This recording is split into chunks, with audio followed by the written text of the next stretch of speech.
Assalamualaikum warahmatullahi wabarakatuh. Sahabat cinta Quran yang dirahmati Allah. Sekarang kita akan membahas tentang demokrasi.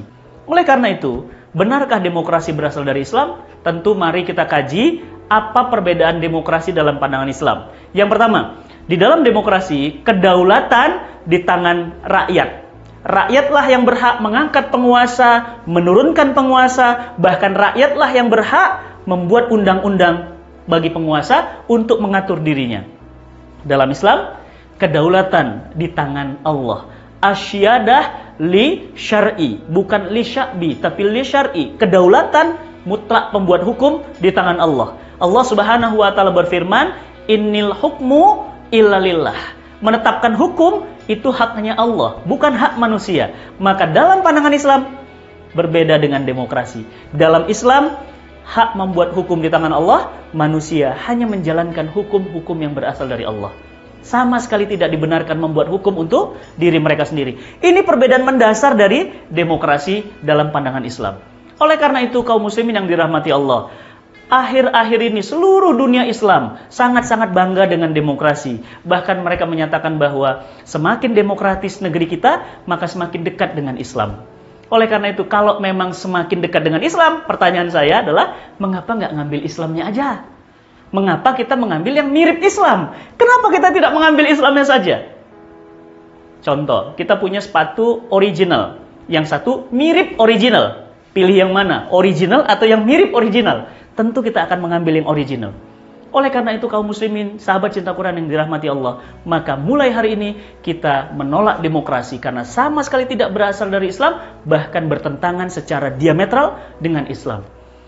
Yang kedua, demokrasi sesungguhnya adalah produk hasil akal produk manusia yang mencoba mengatur manusia. Manusia membuat hukum untuk manusia, akhirnya manusia menyembah manusia.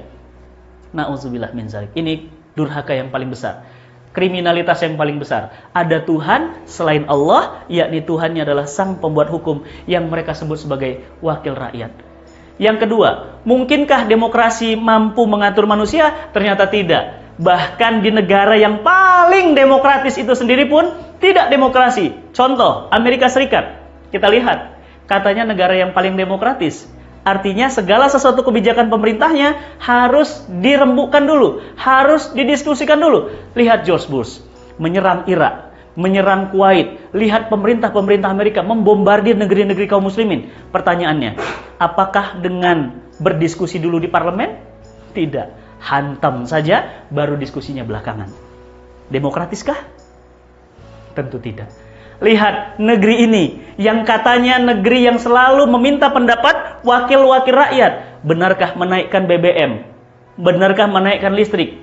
Selalu mengikuti pendapat Dewan Perwakilan Rakyat atau MPR dengan musyawarah? Tidak. Seringkali kebijakan itu telah diputuskan, baru kemudian didiskusikan. Oleh karena itu, demokrasi selain dia bertentangan dengan Islam, yang kedua, demokrasi adalah ide usang, bohong, dusta, demi kepentingan para elit penguasa, agar mereka mampu berkuasa.